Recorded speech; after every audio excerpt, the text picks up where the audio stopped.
Pero alam mo, ang bago friendship, kinakasa na yung reunion project ni Jenny Lin sa ni Dennis Trillo.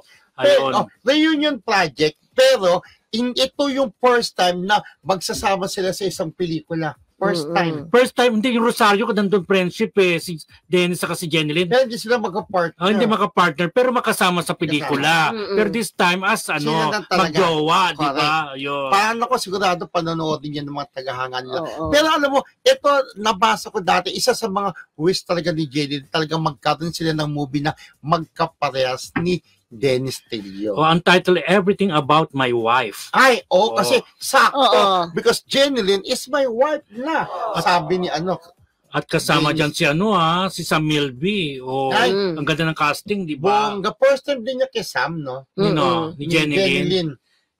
Parang hindi ba natuloy dati yung project ni Sam sa ni Jenny Lin sa Quantum? Hindi ko na maalala Kasi ang naging kapartner niya si Derek yung yung English only please. English only please.